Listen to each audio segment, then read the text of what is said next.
Here's what we're doing. We are in the middle of a conversation and we're hitting record because we don't know if this is a Melissa Has Questions. We think it's probably not. And It's gonna be it's gonna be awesome, it's gonna be a thing. But we got to have a talk about like this Breakfast Club chart. Why So do you want to talk about? why are you obsessed with this Breakfast Club chart? Okay. For a few reasons. First of all, I am obsessed with Generation X. Who isn't? And a while back when we started talking about, we were joking about the Brat Pack and why Gen X, like, why did our parents scare the shit out of us? And oh my God, what about this? What about that? I started looking at, I wonder what it would be like to check out like the astrology of these different characters and archetypes and just how we grew up, like the messaging that we got. So we talked about that. I did the deep dive because no half measures, let it go. You are And intense. When you get excited about something, you go all in and all out. Like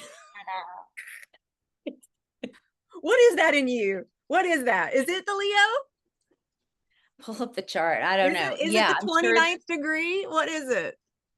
29th degree with Regulus. I'm certain it's also the Mercury Pluto.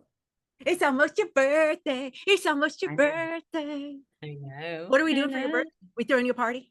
We throwing you a party? Oh my God, I'm having a yacht rock party with my sister and my sister-in-law. We all have August birthdays. Perfect. Do they love yacht rock as much as they should? My sister does. Okay. My sister-in-law, who I adore, is too young to know.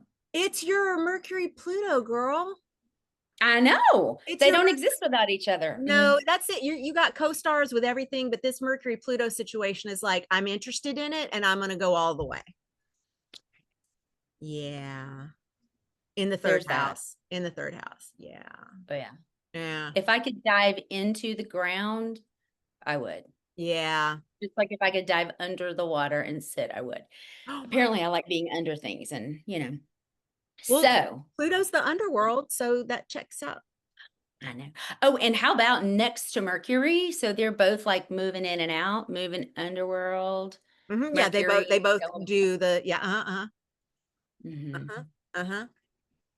But this isn't about me. This is about the Breakfast Club. I had to. It was too exciting. It was too exciting. Okay, all right. So Breakfast Club.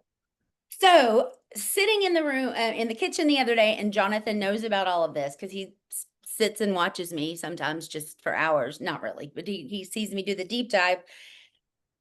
16 hours later, I'm like, oh my God, I have a 25-page thesis on all of the movies. So he said, babe, the 40th anniversary of the Breakfast Club is coming out. Come on. And I was like, that's it. That's the sign. That was yesterday. Or maybe the day before I texted you. And then yesterday he said, I think we need to watch The Breakfast Club if you're going to do this. And I'm like, I don't want to watch The Breakfast Club. I'm tired. And it was like 9 o'clock. He's like, it's 9 o'clock. Let's watch The Breakfast Club. He thought we were doing it today. So he's looking out for me. That's so sweet. That's so sweet. There's a lot of that going on. Look, returning to theaters, September of 2025.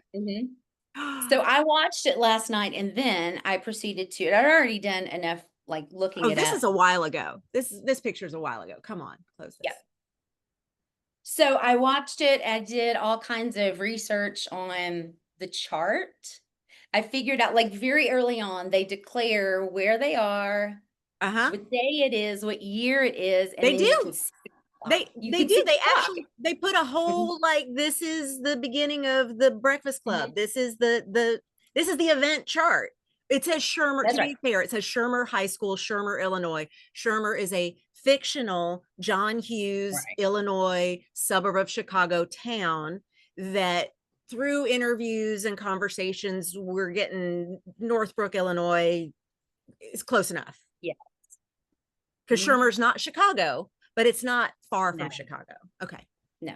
I mean, and from the research I did, it's pretty well, a lot is based on that particular area. Perfect. So I'm like looking at the clock and the guy is, Vernon, the principal is looking at the clock and it's almost 7 o'clock. Oh my God. Just wait. Just wait. This is Taurus. You get the horns. Am I stepping on your lines? I'm sorry. I'm so excited. You're not stepping on my lines. I'm just excited. So I look at that thing, and at the end of it, I'm like, okay, I got to read this. Dear Mr. Vernon, we accept the fact that we had to sacrifice a whole Saturday in detention for whatever it was we did wrong, but we think you're crazy to make us write an essay telling you who we think we are. You see us as you want to see us, in the simplest terms and the most convenient definitions. But what we found out is that each one of us is a brain, an athlete, a basket case, a princess, and a criminal. Does that answer your question? Sincerely yours, The Breakfast Club. Sacrifice a Saturday. Saturn likes nothing more than sacrifice. And Saturn is the ruler of Saturday. That's right. And detention. Detention, imprisonment, any of that. That's big Saturn energy. Yep.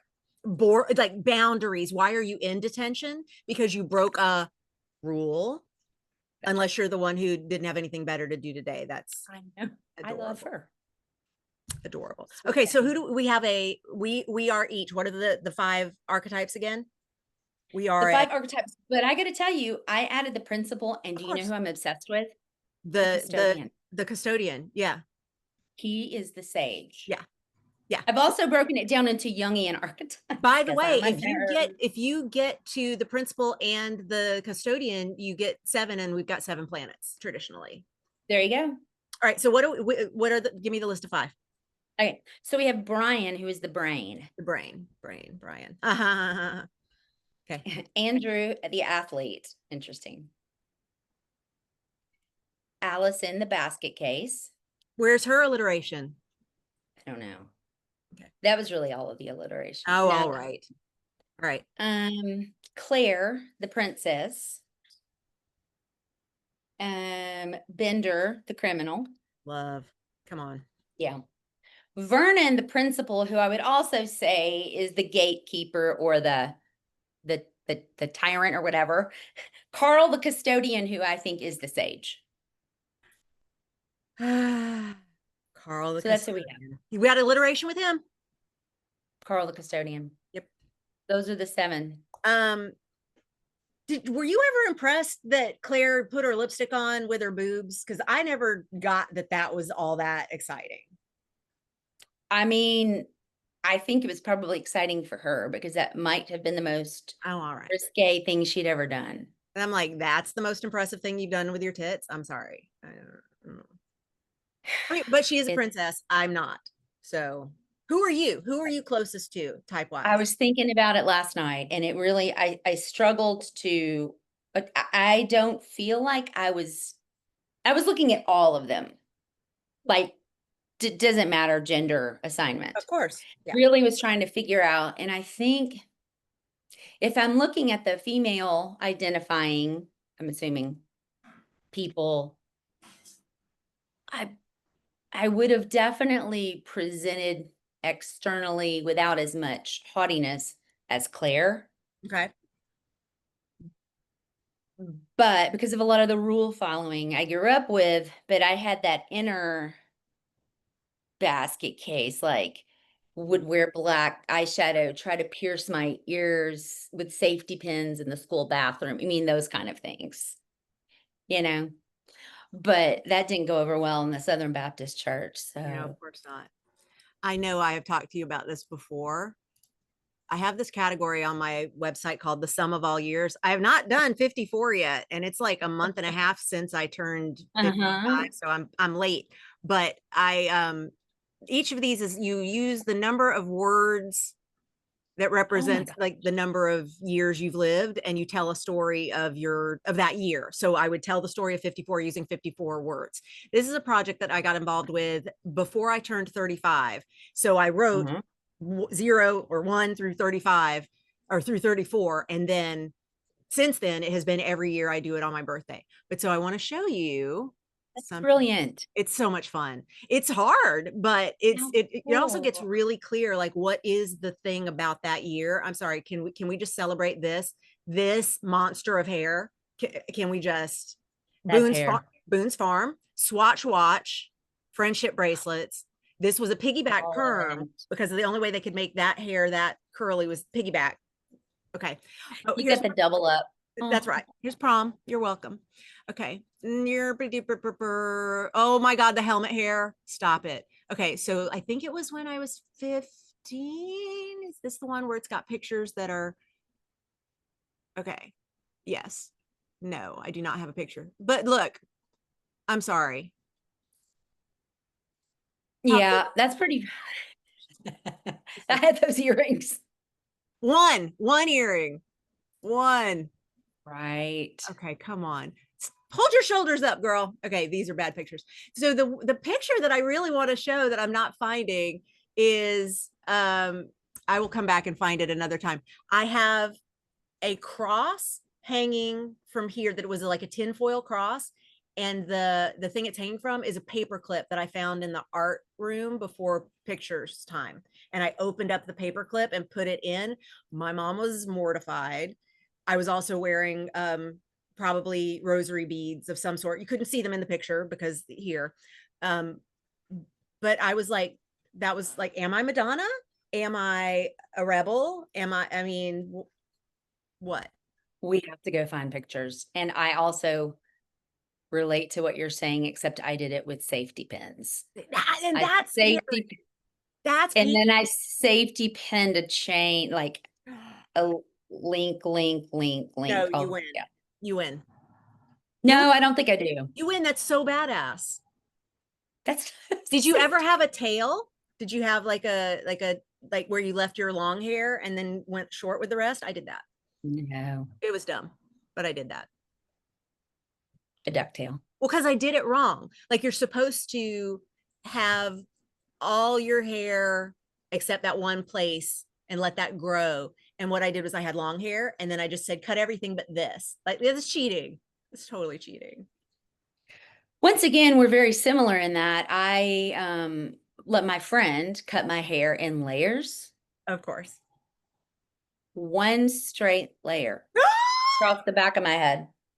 My mom was so pissed because I had long hair. She was like, I was going into my freshman year. She was like, did you put sun in on your hair? Yes, I did. And did Danelle cut your hair? She also, yes, she did. Well, we're going to have to take you in. That's just the biggest, my gosh, that's awful. She was pissed. So yeah, so I think we were all acting out. Well, for sure there was acting out. You know, I look at things that people get in trouble for now and I go, I don't know, was it like stealing a prescription pad? Totally illegal to steal a prescription pad, but I had one. Stealing the excuse late slip from the late slip lady desk so that we could all come in late anytime we wanted to come in late. We already had our late slips. Yeah, like this is where I'm like, I was the principal. I loved and knew and appreciated and respected all the rules. And then I was going to go and I will Libra stellium your ass with all these rules because I will show you they're dumb. And the thing that I give you this piece of paper and you say I can have drugs.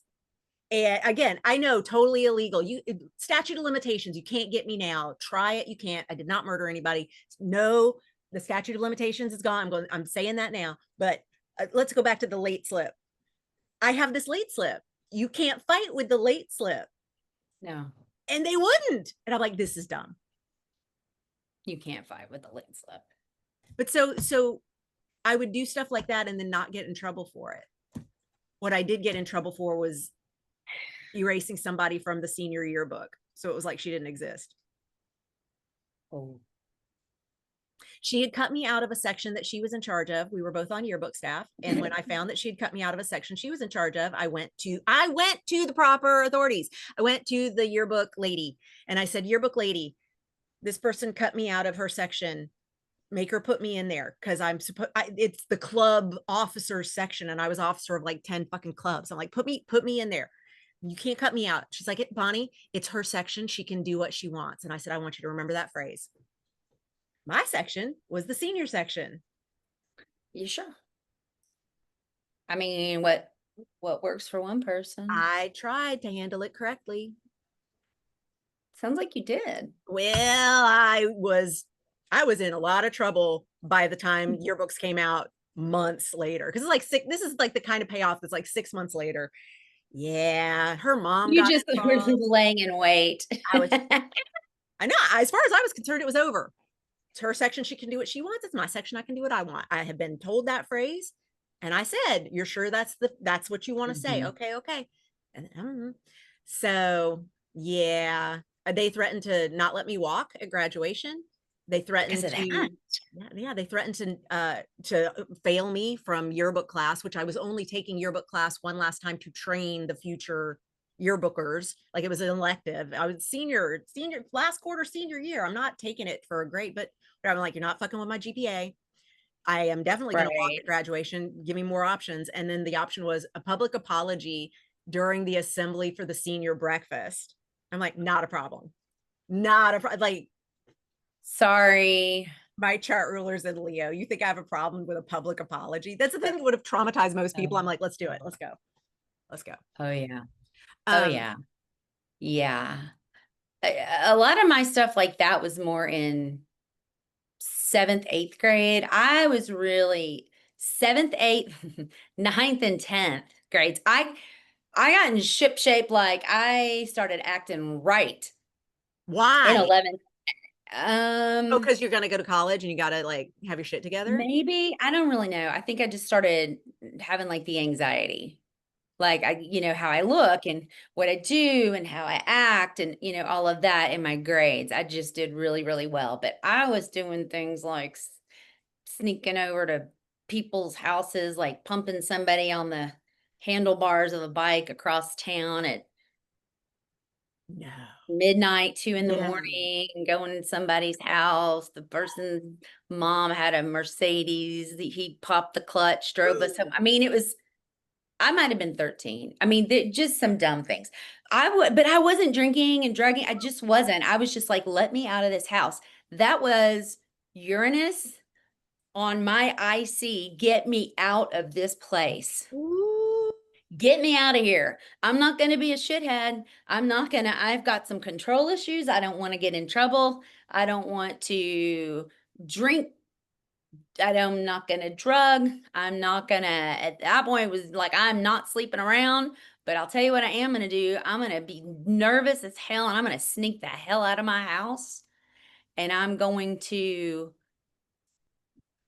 be sarcastic. And if I feel like there is a sense of injustice, I am going to lose my ever loving shit. And I'm going to dig in and I'm going to uncover it. And I'm going to. Uranus opposite your Uranus on your IC natal. I'm over here Yes, yes. you had a transit and I'm like, well, it says it happened in 1970. How is that a transit? It's not No. Gillespie. No, that feels like it's a pretty, I mean, I know that things shift, but that feels like it's a pretty strong. That's a signature. Yeah, that's my thing. Like, Well, so we've talked about stuff on the angles before, and in general, things in first house, fourth house, seventh house, 10th house are always going to be a little louder in how they show up in our lived experience. Mm-hmm, they did not love it. mm-hmm. They did not love it. I don't think they knew what to do with me. Because I was this charming, like, I want to follow the rules and I'm bright and cheery, but also they were like, why are you doing your senior English paper on Satanism? Why are you obsessed with serial killers? Why are you wearing black? Why are you so dark? Why Yeah. why are you connected to people who have these deep issues? Why are you reading all of these really dark books? Because they were coming out then, the Stephen King and the Amityville and all of that. But I think they started taking my books away. Well, those were the kind of books I was into. But they would take them away. Don't take my books away. They took those books. I always had the Bible. Not a fan. Okay, look, Anyway, look. The Breakfast Club event, this fictional place, this fictional time, it was not fictional time, this time actually happened. This fictional world of the Breakfast Club, they create the Breakfast Club in this day together. The event chart starting at the moment of we're now all here, we're gathered, and boom, this is detention time. And I'm fascinated by so many things, but in particular, these, of Oh my course, God, so much. these seventh house friskiness, hookup, powerful connection thingies. This Each in a different decan. right, and the moon and Jupiter both in sign of fall detriment, right? Where'd it go? Where'd it go? We have The midheaven. exalted sun, Yes. exalted Venus, right? Mhm. Like they love they, and that's, Mhm. you think about that 11th house being the whole group of them, exalted Venus and Pisces. Yep, I see it. Exalted sun, ego, definitely got that in Aries. Domicile, we have, of course, Yeah. gorgeous Mars situation over here in Mhm. Scorpio, but detriment, moon, Right. and fall Jupiter, both Mhm. in Capricorn. And I'm like, neither of those is happy in this detention situation. Do you see that, if I'm seeing this correctly, that the sun and moon are in a square? They are. They are indeed. You are seeing that correctly. If we go over here, it's a little easier to see. We can go to that right there. Sun square moon. Sun square moon, I have that in my birth chart. Sun square moon is a conflict between what makes you feel safe and how Mhm. you show up in the world. Hi. You think? So that's very definitely that the work that they're going to do is going to be about, let's express who we are, but is it safe to be who we are? Because when we're who we are, we get put in this prison place. You know, there's some And in things, boxes. and in boxes. That's right. You get, There's several squares and then a couple of trines because I'm a nerd. you want to I don't know. show your doc, you want me to pull it up? I've got your document. Do you want me to pull it up, or is it just talk through it? I don't care one way or the other. I mean, it's seriously, it's a lot of stuff, but It's a lot of stuff. I was like, I was going to print it, and then I went, this is like 100 pages. it's 18. Like just like 100. Okay. That's right, just a little. It is. No, I mean, but part of what I saw was like, if somebody looks at this first impression, they might be like, "Oh, this is going to be a really aggressive chart, and the sun is in Aries, and da da da da." But then it's in the 12th house. Right. So it's a dark house for the sun in That's right. an exalted position. Like that That's right. sun should be really powerful and really Mhm. bright, but then we tuck it in the 12th house. So it's like low grade solar energy that they're all trying to tap into, you Yes. know, their Yes. shine. Yes. Yes. And I Yes. realized as I was looking at this, I was looking at it two different ways from, the imprint of here's the birth of that detention. Okay. And then looking at just all of the dynamics at that event. And I mean, I have a sense of maybe where the different people might be, where some of their big three might be, like in their own natal chart. But really, what I was looking at also is the connection between like these different aspects and different strengths in the chart, like which one might represent Yeah. who, and all of that. And so as I was looking through it, I'm like, oh my God, Taurus is this lovely It's earthen rising. Yeah. place, but if you look at it, like Taurus can be really fastidious and unbending and not moving around. Like this is almost like this is the container. Like we're in this container That's it. here. That's it. And it is the principles box. It Mhm. is the, you mess with me, you get the horns, and here we are in a Taurus rising chart for this event, and Mhm. it is stuck. It has that fixed on the angles stuckness Mhm. very much. But interesting tricks on him because the chart ruler is where? Over here in the mutable sign and in the sign So of he's exaltation. Yeah. He's showing up like, "You mess with the bull, you're gonna get the horns," like this really, um, horns and discipline, and we're gonna come at you and keep I'm you down cracking kind of skulls. Taurus. I'm That's cracking right. skulls. That's right. That's a Saturn But the thing. Yeah. underbelly of this bull is like, "But I'm Venus, This and con- I'm Venus in Pisces." this container was created to make magic Pisces exalted Venus with relationships, enoughness. You know, got to remember Venus is love, money, enoughness. That enoughness one is big. And where, especially as a teenager and a teenager who gets in trouble, where do you find your own enoughness? It's so hard. It's like, and all of them in different ways were struggling with that. That's right. You know, it honestly, even with wait, even show me the your principal. bracelets. Show me your bracelets. Are you wearing the silver? I got this at a, can you see it? I can't see me. I totally got this. I totally thought you were wearing all those like silver bangly, like 80s, the, you know, the rubber gummy bracelets. I think this is 80s. I got this at a little thrift store this last weekend. I love it. Yeah. I love it. You're so in fashion. I love how you dress for these occasions. This is so good. This is the only time I do it. Yeah. This is the only time I do it. I don't want, I'm not going to read from my notes. But what's important to note here? Like what's important to note is Taurus rising, and also there's Chiron at the very nth degree. 29th. That's big. Of Taurus. Yep. I didn't spend a lot of time focusing on the nodes, although I know that that's, you know, that's definitely significant, but I didn't spend as much time. What I also then looked at was opposite, like, go ahead. Look, did you notice that the moon's out of bounds? I did not. I didn't look at that. Moon's out of bounds. Moon's out of bounds. But so the moon doesn't even know. The moon doesn't know, is already in an uncomfortable place. And now the moon doesn't know how to act. Moon is in a sign. How to moon. That's right. The moon is in a sign of detriment, meaning I'm not comfortable here. I don't have access to things I'm used to having here. It's just Capricorn wants me to behave a certain way and Moon wants to refill the well, and they don't really go well together. And then I'm also out of bounds. So I don't know how to act, which is, I love that the moon doesn't change signs on the day of this detention, that it is just trapped again in this situation. Well, it's also in a sandwich between Jupiter and Neptune. Right. So Jupiter and Neptune is the modern ruler of Pisces.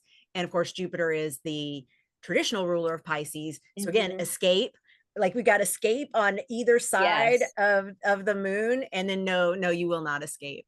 You will try. And in that house too, in the 9th house, which is like, get me out of here. I want to travel. I want to learn. I want to do different things. I want to explore. That's right. And they do. You could argue that they do, not only like by getting in the, like getting into the, what is it? It's not called rafters. What are the things called? The air shaft, oh God, when he climbs up and gets into the air conditioning, what is that called? That metal tubing. What words the fuck, menopause? He takes one of those ceiling tiles off and climbs. Yep. And then falls in. And then it's great. I love it. And so it's like, we've got that escape happening. We do have them running through the halls and trying to get back in time. Like there's very definitely that happening, but they also escape out of their own personalities. They escape into, like, the basket case is going to get the makeover, which the feminist in me has some issues with why that had to happen. Whatever. Yeah. But you know, and there are 1985. There are certain parts of the John Hughes universe that do not age well when it comes to language and beliefs. So let's also state that. Probably should have said that up front, but you should have said that. I did a whole bit on that too, consent and all that, and like a whole thing on, whoa, what did we learn growing up with the movies that we were most interested in watching? So this goes, when we finally do our Gen X, whatever we're going to do. Like we're doing it. When we do it, we're like this. That's a biggie. That's it. You know, we were brought up to believe that you should tear down people who are certain kind of ways, and you should use these kinds of words, and you should consent. What? Like, no, that's dumb. Why would you want that? Yeah, not the point of this story, but definitely part of the woven into the reality of where are they escaping from, and what was the maximum amount of escape that's possible for the world that this was at the time that this took place. Yeah. It was really, you know, in watching it, I read some reviews and it as far as critical acclaim, people are like, "Eh." But watching it as an almost 55-year-old, I was really impressed. I mean, that it was challenging because they were so caricatured, you know? Yeah. There's like no middle ground to start with, but then I think it was able to show the arc of growth Hmm. a lot more. Um, but I felt like it was really a pretty impressive movie. And as far as some of the potential certain issues with some of the John Hughes films, there are definitely a couple of scenarios that were not okay. Hmm. And also, surprisingly, there were things that were not as like, "Oh my god," overtly horrifying. There was one scene that was not absolutely not okay, um, with the criminal. Right. And anyway, I feel like people just need to watch this movie in order to, if they have not yet. It's but it's challenging. Like I know watching 16 Candles was such a huge part of my life, John Hughes film.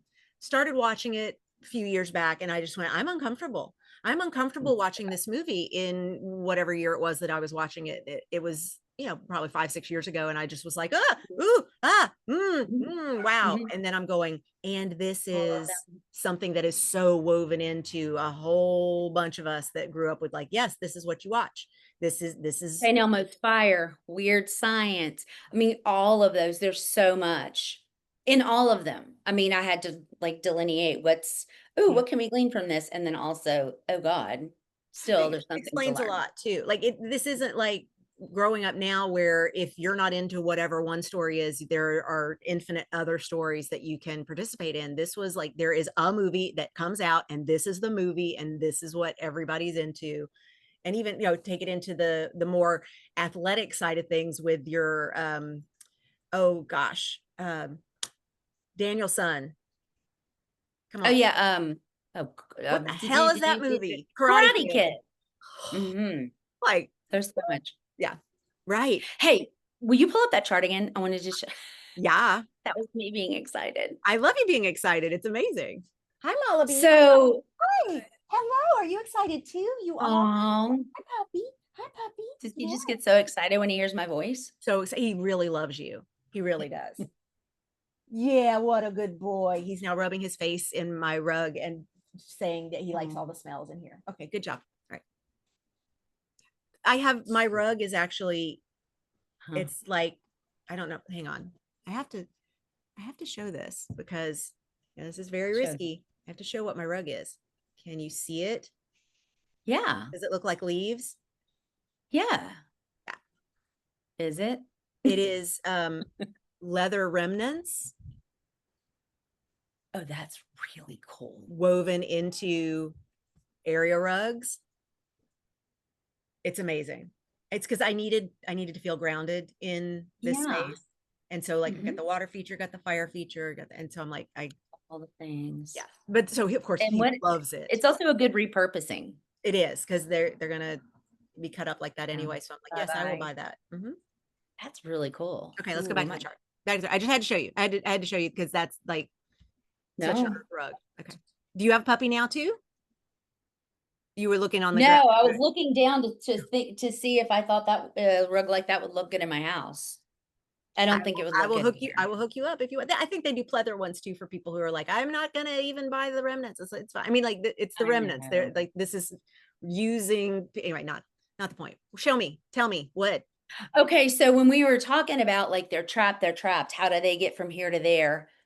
Please look at the seventh house, which I Right. know you already mentioned, but look at all of that. Like everything's going on over there. This like projection of who people are seeing in the seventh house and holding up a mirror and challenging and these like, where are we not free as far like the systems of power, Pluto next to Power. Saturn and then Mars and all of that. So that's where I'd most definitely see the Judd Nelson character.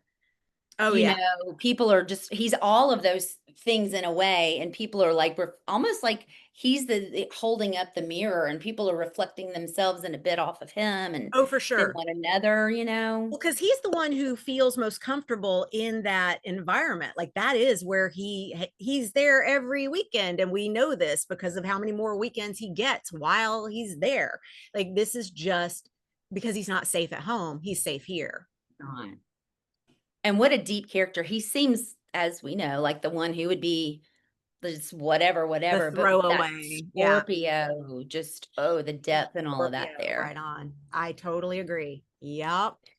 So yes, oh, and then the other thing about you know, with Mercury being in Aries, that would take on a very, very different feel if it weren't in the 12th house. Definitely. But you know, Mercury likes being above and below like that. And I know the Oh, first house is Mercury's house of joy. So they're not there, um, but they're close. And that whole like I can dip into the upper or lower part of the chart.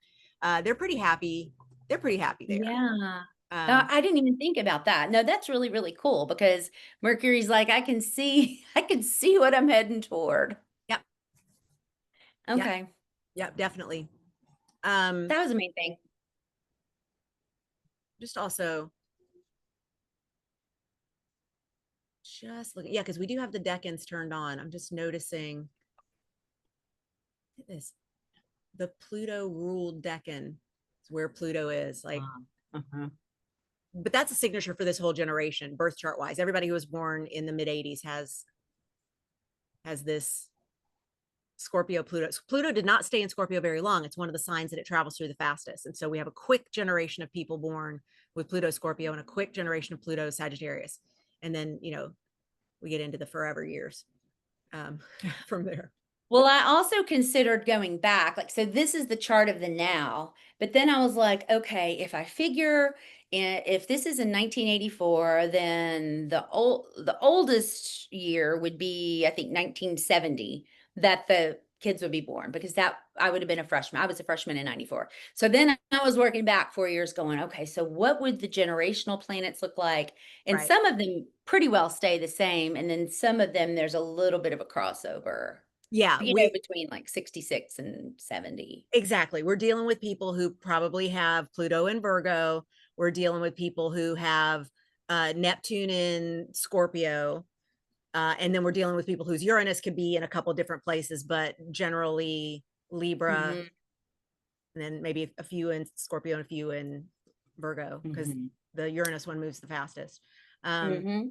so also though, at this age, we've got people going through transits of like you've now had your Saturn opposition, you know, because we always talk about the Saturn return, which is that big scary thing that happens around, I called it the age 28 epiphany when I was not telling people about astrology. I would say, have you had your age 28 epiphany yet? You don't have to be 28 to have it, but you got to be somewhere around there. And people will be like, oh no, but that's so gosh, that does happen. Like it's called the Saturn return. But yeah, me being sneaky. Before I was completely overt with I'm going to use all the woo terminology. But that also means that if there's the age 28 epiphany, there's the age 14 like opposition. You're having that moment of Saturn Ah, opposing you yeah. at 14, 15. And like, how does that feel to have Saturn opposite where it was when you were born? And so these are people who were born with Saturn and Taurus, like you, like me. That would have been me. Yeah, Yes, that's right. Yeah, so at 22 Taurus, yeah, my Saturn would have been moving up to oppose my Saturn. Yeah. same, same, same. Yep. Oh, Yeah. So that's what and for, good. you go. No, no, You go, you go, you do it. you So for the older kids, maybe like the seniors in high school, they would also be having their first nodal return. That's right. That's right. Okay. Mm-hmm. So Yeah. lots of change for these kids. So we're going to continue to talk about this because this big anniversary thing's coming up. And by the way, it's not anniversary of the detention date. It's 40th anniversary of the movie Right. being released. Okay. Just an 85. The I thought of some interesting things maybe that we could do. You know, we were talking a couple times ago about this, looking at the different signs and planets as parts Yes. and how we can come to different types of growth, maturity, transformation with that. And then also looking at things in terms of the axis and this seesaw, and like, how do these particular characters move on their like whatever axis or whatever sign maybe that we would assign to them, or planet, how do they show some growth in that, and how could we take Ooh, lessons from that? yummy. That's Yummy. all. Okay, That's all. we're gonna come back around to this. We're coming back to it. And I don't know if this is a Melissa Has Questions, or if this is a bonus episode, or if this is just for us to like go back and look at, but I like it. Could people tell us? Maybe people could weigh in. Tell us what you want us to do with this Gen X project that we have cooking. Yeah. Love it. Okay. Excellent. Bye to the recording. You stay on.